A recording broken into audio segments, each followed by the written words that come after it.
cuevas para dormir. Las aves de los cielos tienen nidos, mas el Hijo del Hombre no tiene un lugar donde su cabeza recostar.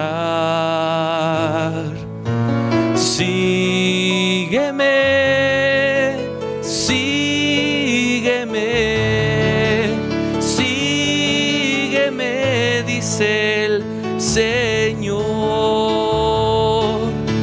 Déjalo todo, yo soy tu heredad, yo te sostendré, dice el Señor.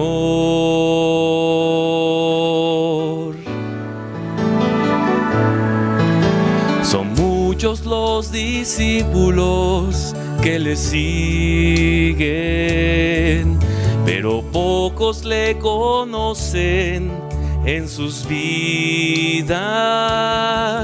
Son aquellos que oyen la voz del Salvador, son fieles y le siguen hasta el fin.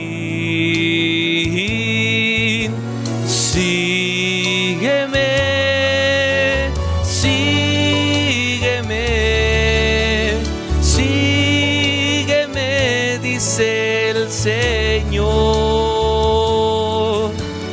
Déjalo todo, yo soy tu heredad, yo te sostendré, dice el Señor. Al Cordero vi reinando en el monte de Sión, y con él todos aquellos que le siguen.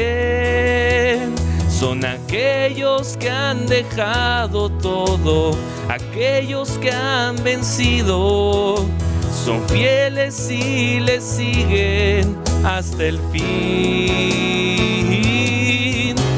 Sión, Sión, habitación de Dios, como llamas a tus hijos hacia ti. Monte de Dios, la hermosura del Señor, un lugar donde está mi corazón. Sígueme, sígueme, sígueme, dice el Señor. Déjalo todo, yo soy tu heredad, yo te sostendré, dice el Señor.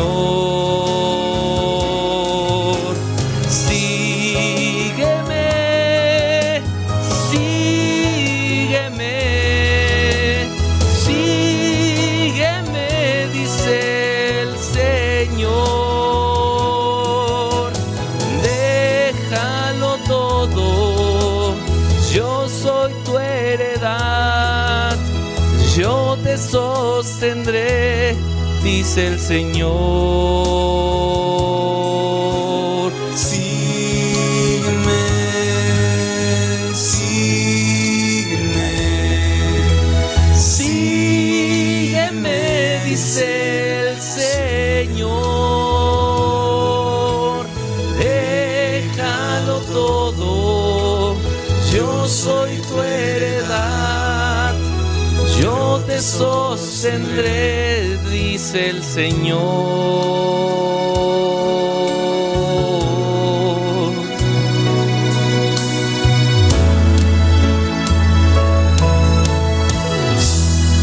Amén.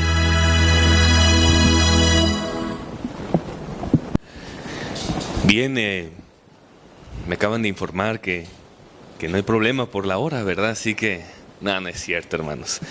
Regálenme 20 minutos de su atención, por favor, solamente 20 minutos de su atención, porque sé que hay actividades en el transcurso del día que tenemos en el ayuno que ustedes están disfrutando. Y su servidor también, ¿verdad? Tenemos junta, tenemos muchas cosas que hacer en otra iglesia. Tengo un par de seminarios en la tarde de historia denominacional y de ritos, ceremonias de la iglesia. Bueno, estamos llenos de actividades. Así que gracias, hermanos, por la invitación. Gracias, Jaime, por extenderme esta preciosa invitación. Estamos cerrando una semana especial, bueno, una jornada muy especial. Una jornada de mayordomía. Yo hoy quiero hablarles acerca también de un tema muy importante para cerrar, que tiene que ver con la mayordomía, queridos hermanos. No vamos a hablar hoy de finanzas, no vamos a hablar tampoco de familia, no vamos a hablar de templo, pero sí vamos a hablar de algo muy importante que se llama la voluntad y la decisión que cada uno tiene. Ustedes y yo acabamos de leer lo que dice Isaías 55, versículos 8 y 9. Los pensamientos de Dios no son nuestros pensamientos. Los caminos de Dios no son los caminos que el hombre aparentemente ve. Los caminos son distintos, las formas de llegar al mismo destino es diferente. Si yo en esta ocasión te preguntara cuál es la manera más fácil de llegar a Cancún, por ejemplo, ¿qué me dirían ustedes? ¿Cuál es la manera más sencilla de llegar a Cancún? En avión, dicen algunos. ¿Y si me quiero ir en burro? ¿Y si me quiero ir caminando? ¿Habrá algún problema? ¿Por qué? Voy a tardar más días, ¿verdad? Pero voy a llegar ¿a dónde? Al mismo destino. Queridos hermanos, dentro de la experiencia del cristiano y dentro de las vivencias del cristiano, vamos a encontrar una referencia muy similar a lo que acabo de decir burdamente.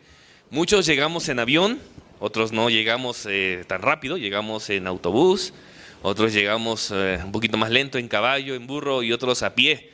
Y es más difícil. Pero la Biblia nos enseña puntos claves para definir este asunto.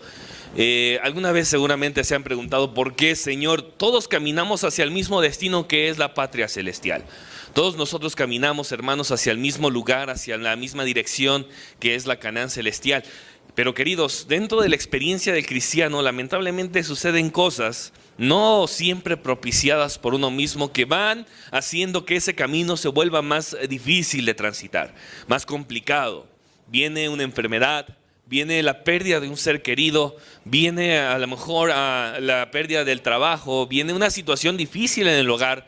Pero todo esto nos conduce a una meta, queridos. Así que antes de continuar, permítame hacer una oración para abrir la palabra de Dios. Oremos. Señor, gracias porque estás con nosotros. Pedimos nuevamente tu presencia y que tu guía, tu orientación a través del Espíritu Santo al abrir la Biblia pueda ser eficaz para nuestras vidas. En Jesús lo pedimos. Amén, Señor. Abramos la palabra de Dios, queridos hermanos, y vamos allá. Primero ayúdenme leyendo, alguien que me auxilie, Deuteronomio capítulo 30, versículos 19 y 20. ¿Qué dice Deuteronomio capítulo 30, versículos 19 y 20? La palabra de Dios nos dice en Deuteronomio 30, 19 y 20. ¿Quién lo tiene? Por favor, que lo lea con voz fuerte. Gracias, hermana Estela.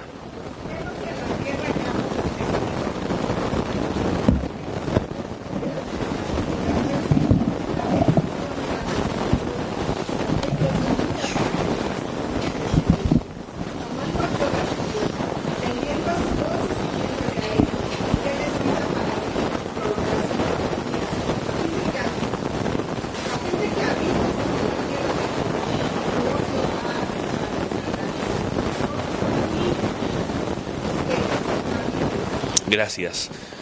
Queridos, Dios nos da la libertad de elegir.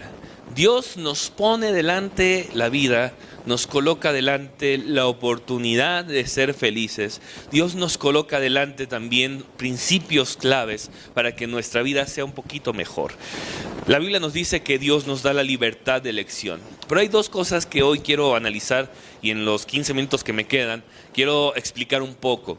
Hay dos cosas que se llaman soberanía de Dios y libre albedrío del humano. ¿Qué es esto? ¿Qué es la soberanía de Dios? ¿Alguien se ha preguntado qué es? ¿Por qué le decimos a Dios nuestro soberano? ¿Por qué le decimos el soberano Dios o nuestro soberano Dios? ¿Qué tiene que ver eso con lo que nosotros experimentamos a diario? La soberanía de Dios, el ser soberano, la soberanía total de nuestro Dios tiene que ver, queridos, en que Dios hace lo que Él quiere. Así de sencillo. No tiene más explicación esto. La soberanía de Dios tiene que ver con que Dios haga lo que Él desea. Ahora, ¿cómo nosotros podemos mezclar esto con nuestra libertad de elección?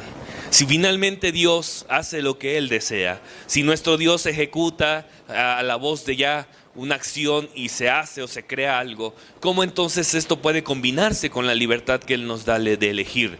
Queridos, dentro de la teología, dentro del estudio, nosotros vamos a encontrar que la libertad que Dios nos da tiene dos vertientes muy importantes. Tiene privilegios, pero también tiene responsabilidades.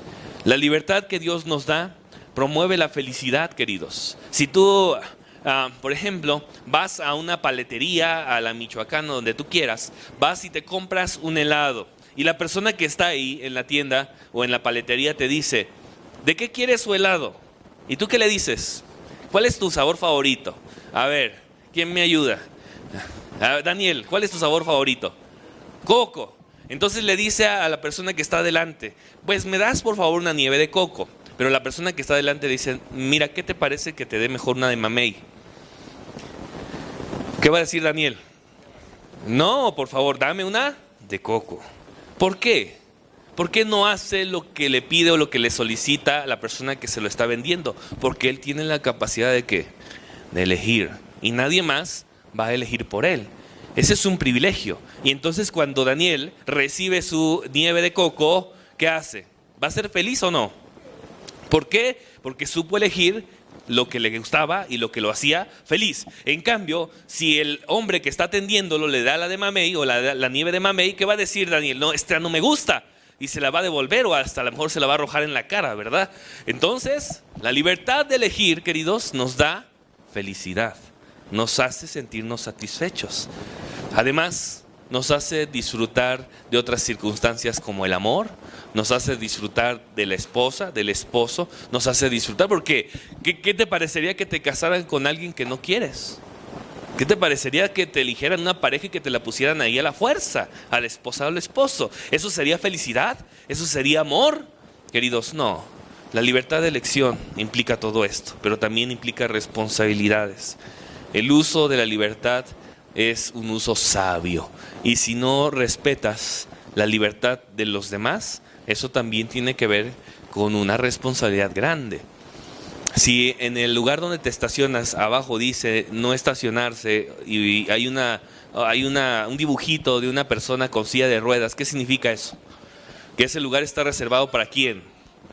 Si tú te estacionas en ese lugar y no estás con alguna discapacidad o una capacidad diferente, ¿qué pasa con tu auto?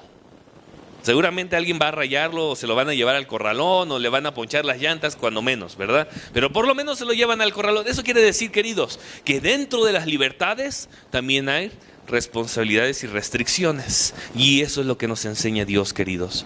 Cuando Dios habla, cuando Dios hace algo, por ejemplo, vamos al pasado, a la creación.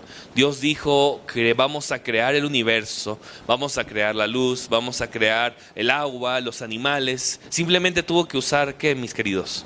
La palabra, y se hizo. ¿Alguna vez te has preguntado por qué Dios no nos preguntó a nosotros el por qué íbamos o por qué hacer un elefante o por qué hacer algún animal? Queridos, esa es la soberanía de Dios. Dios hizo lo que Él quiso, cuando Él lo quiso y de la forma en que Él lo quiso. Hay circunstancias, queridos, en el que Dios tiene que actuar de esa manera. Por ejemplo, las leyes naturales. Dígame una ley natural, por lo menos. ¿Cuál es una ley natural en nuestro universo, en nuestro mundo específicamente? La ley de la gravedad. Si yo ahorita brinco, me echo un clavado con las manos hacia adelante, ¿qué va a pasar con mi cabeza?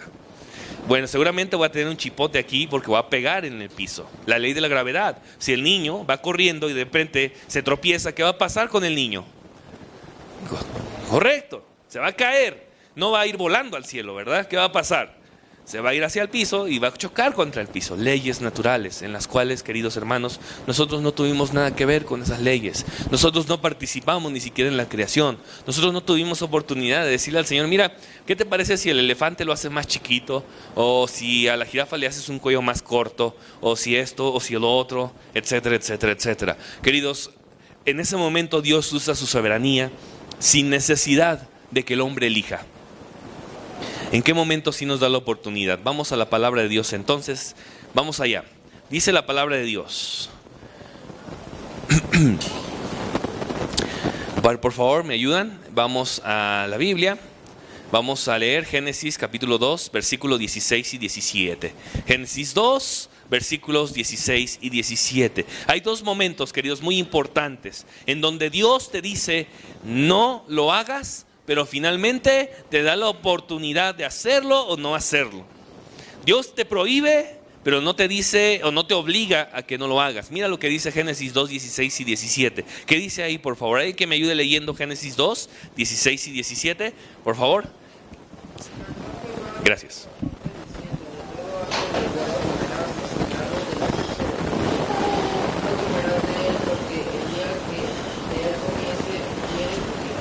Gracias. Dice la palabra de Dios, no vas a comer, no comerás, porque el día en que de él comieres, ciertamente ¿qué va a pasar? Vas a morir.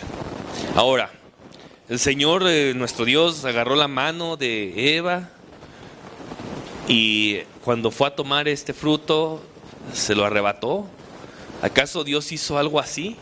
No, porque sabemos la historia y sabemos lo que pasó hasta hoy en día. ¿Qué quiere decir esto, queridos hermanos?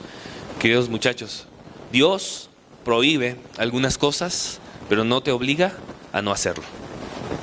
De igual manera, a la inversa, Dios te permite algunas cosas. Si escogieres lo bueno, vas a tener bendiciones. Lo acabamos de leer en Isaías y más adelante también Isaías capítulo 1, versículos 18 y 19. Si escogieres lo bueno, vas a tener bendiciones.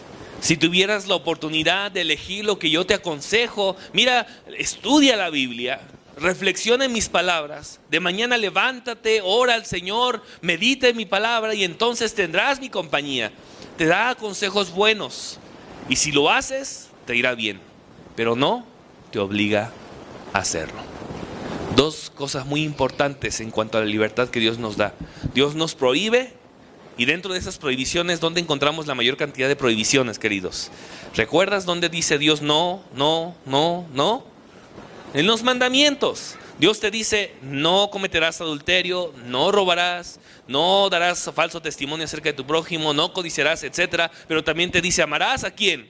A tu Dios, de todo tú, con toda tu mente, con todo lo que tengas. No te harás imágenes. Honrarás ¿a quién más? A tu padre y ¿a quién? A tu madre. No tomarás el nombre de Jehová tu Dios en vano, etcétera. Queridos, ahí viene la mezcla de ambas voluntades de Dios, donde Él te impide, pero también te permite. Donde Él te dice, no lo hagas para que no te vaya mal, pero haz esto para que tengas bendiciones. ¿Recuerdas lo que dice el mandamiento acerca de los padres? Honra a tu padre y a tu madre. ¿Para qué? Para que los días que Jehová tu Dios te da, ¿dónde? En esta tierra,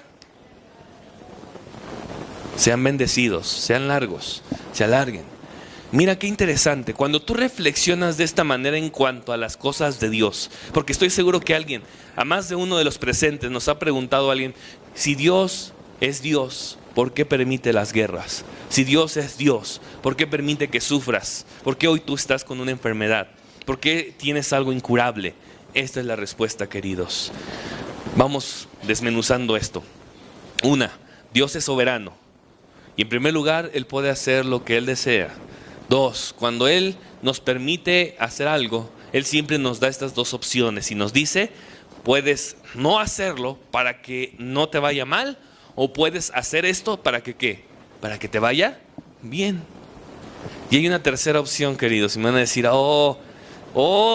si hasta aquí ya estamos revueltos, estamos un poco dudosos, ahora, ¿qué viene después? Mira, vamos allá. Vamos al ejemplo de Abraham y Sara en Génesis capítulo 12, versículo 10 al 20. Queridos, hay momentos en los que Dios interviene directamente en la vida del ser humano. Hay momentos en los que Dios, a un lado, un momento deja esa capacidad de elegir de la persona porque sabe que la elección está mal, pero Dios actúa de manera voluntaria y total para cambiar el rumbo de la persona y de su vida. Mira qué interesante. Si ustedes quieren leerlo en casa, léanlo después. Yo voy a hacer un resumen. Dice la palabra de Dios que hubo entonces hambre en la tierra y descendió Abraham a Egipto para vivir ahí porque era mucha el hambre. Dice la Biblia que se dio cuenta Abraham que su esposa Sara estaba guapa, estaba bonita. Y cuando se acercó a Egipto dijo: mira, mujer, por favor di que tú eres ¿qué? Mi hermana, porque si dices que eres mi hermana, así yo voy a vivir y tú también.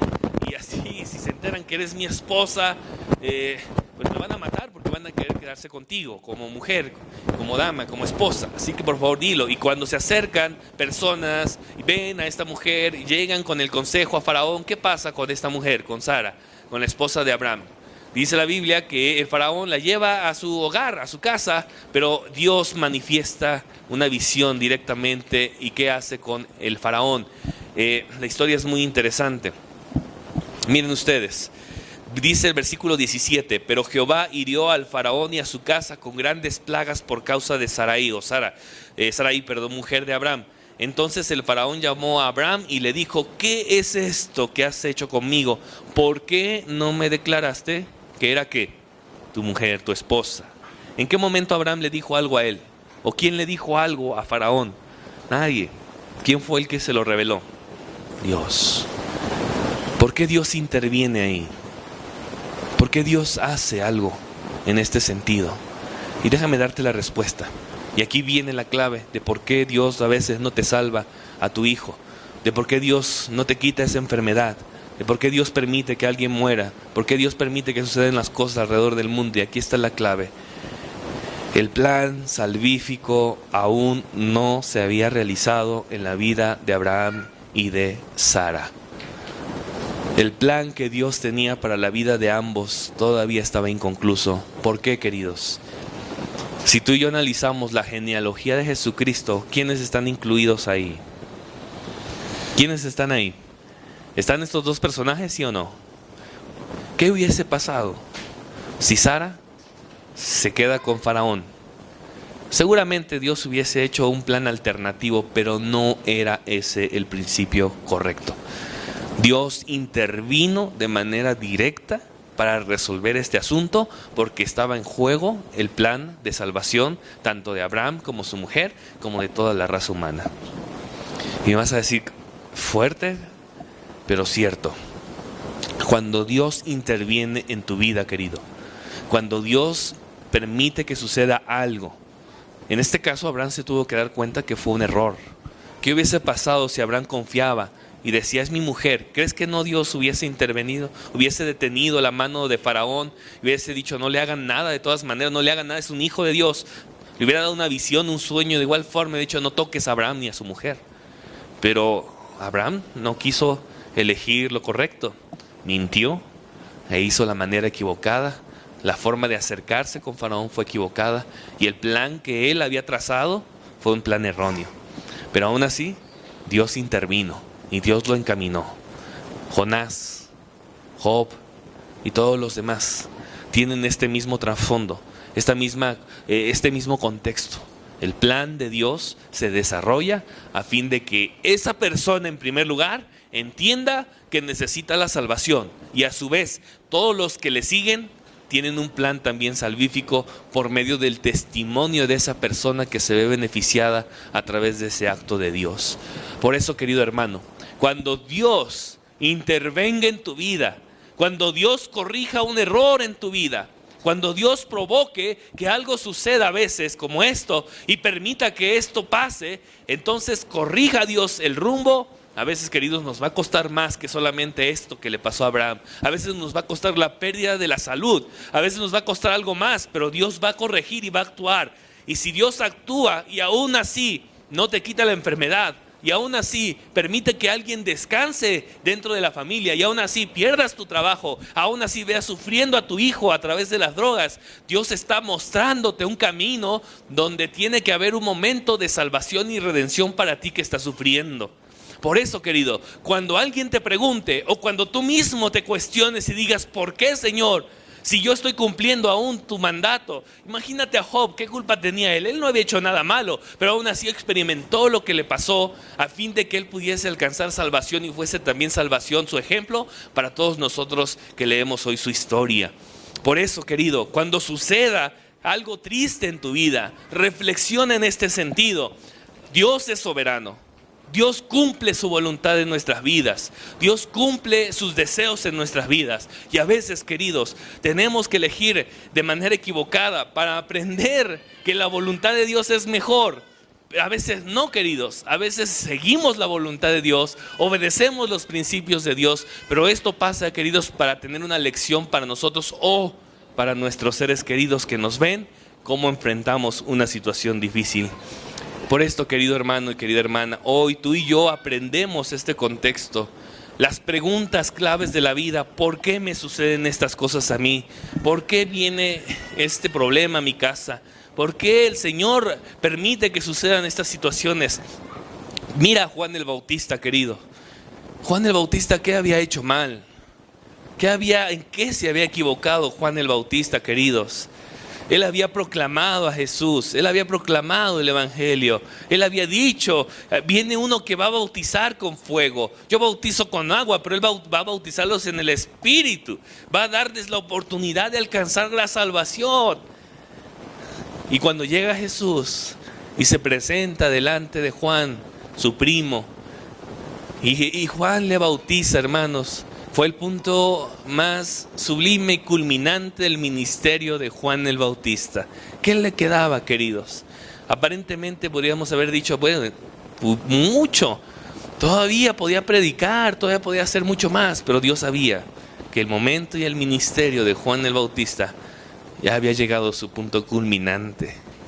Por eso, querido, si Dios ha permitido que suceda algo en tu vida, si Dios ha permitido que hoy sufras por alguna razón, Dios sabe que todavía estás en el proceso de culminar con esa salvación, ese proceso de salvación, que todavía necesitas más trabajo o necesito más trabajo de parte de Dios para alcanzar ese lugar, ese punto clave en donde tú puedas decir, Señor, he peleado la buena batalla, he luchado esta carrera, he corrido esta carrera, por fin ya tengo ganada la corona. Imagínate las palabras del apóstol Pablo teniendo en este contexto. He aceptado tu voluntad en mi vida.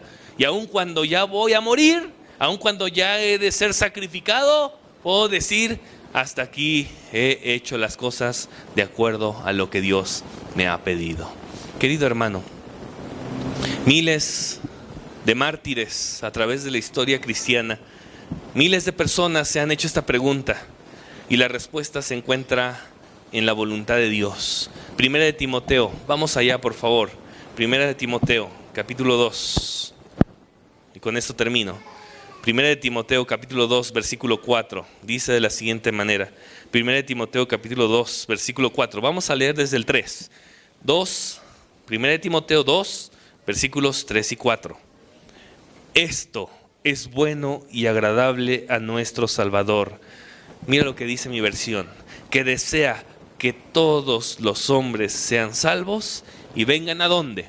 Al conocimiento de la verdad. El deseo supremo, queridos hermanos, de Dios no es tal vez quitarte una enfermedad. El deseo supremo de Dios o la voluntad suprema de Dios no es tal vez que tú tengas riquezas extravagantes en esta tierra. El deseo supremo, ojo y subrayo, supremo. El deseo supremo de Dios es que tú conozcas la salvación y procedas a la misma, a la vida eterna. Sea cual sea el método por el cual Dios trabaje en tu vida y en mi vida, el deseo final y el deseo supremo es que tú procedas a la vida eterna. Seguro que la mayoría de nosotros quisiera transitar o viajar en avión. Estoy seguro que la mayoría de nosotros quisiera que la salvación fuese, el proceso que estamos viviendo de salvación fuese más sencillo. Pero hoy podemos comprender por qué Dios nos ha permitido pasar por lo que hemos pasado. Hoy podemos comprender por qué la voluntad de Dios, cada vez que oramos, sea hecha tu voluntad y no la mía, se ha manifestado así en nuestras vidas. Por esto, hoy hemos podido nosotros comprobar, queridos, que cada gota o cada lágrima que ha corrido en nuestra mejilla, cada sufrimiento, cada angustia que hemos pasado tiene una razón de ser. Dios nos está preparando para la salvación. Dios nos está preparando para la vida eterna. Y aun cuando sucedan estas cosas que hemos visto en muchos ejemplos en la palabra de Dios, ahí están para esto. Aun cuando el siervo de Dios sufre, siempre está detrás una enseñanza que procede para la salvación de la raza humana. Querido, que tu ejemplo y mi ejemplo pueda ser ese. Que cuando la gente nos voltea a ver y diga, pero ¿cómo es que no maldices a Dios si te mueres? ¿Cómo es que no dices hasta aquí, me voy de la iglesia? ¿Cómo es que no dices, ya estoy harto y fastidiado de todo, me voy, ya no más? Cuando la gente nos voltea a ver y diga, es que este hombre es invencible, esta mujer es invencible, este joven, aun cuando en la escuela lo atacan, aun cuando en la escuela le dicen esto, aun cuando está luchando contra un vicio, ahí está. ¿Qué tiene él? ¿Qué tenemos, queridos? La palabra de Dios, la fe de Jesús que nos sostiene a través de nuestra vida entera. ¿Te gustaría en esta hora consagrar tu vida a Dios? ¿Te gustaría decirle al Señor, Señor, no entiendo muchas cosas que me pasan? No sé por qué a veces sucede esto, aun cuando yo estoy más cerca de ti, cuando me siento más cerca, más completo en ti, sucede esto, Señor. No entiendo, pero yo quiero que tú me hagas entender, no aquí, tal vez aquí no, pero ¿dónde, queridos? Allá en el cielo. El Señor va a abrir amablemente el libro de la vida y te va a explicar, te va a decir, mira hijo, ¿te acuerdas de esto? Tú, sí Señor. Ok, mira, aquí pasó esto, pero esto dio como resultado acá. Esto sucedió, hijo, pero mira, aquí estás. Esto pasó, vamos a darle vuelta a la hoja. ¿Te acuerdas de estas lágrimas que derramaste aquí? Mira, aquí está. Este es el resultado de tus lágrimas. Por esto, aquí tus hijos están en el cielo contigo. Por esto, aquí está tu esposo, querida hermana. Por esto, aquí está tu hijo. Aquí está tu esposa, tu esposo. Aquí está tu abuelo, tu abuela. Aquí está el vecino. Aquí está el compañero de trabajo. Ahí está el compañero de la escuela. Por esto, hoy en día puedes glorificar junto a tus seres queridos y amigos en la mansión celestial. ¿Te gustaría ser partícipe de ese momento especial, querido? ¿Puedo ver tu mano arriba? Podemos decir, acepto tu voluntad, Señor. Podemos decir, Señor, hágase tu voluntad en mi vida. Confiamos en Dios, confiamos en Él. ¿Podremos bajo su influencia resistir todo, hermanos? Amén. Amén. Que Dios te bendiga en esta ocasión. Y es mi deseo y mi oración que se haga la voluntad de Dios en nuestras vidas. Amén.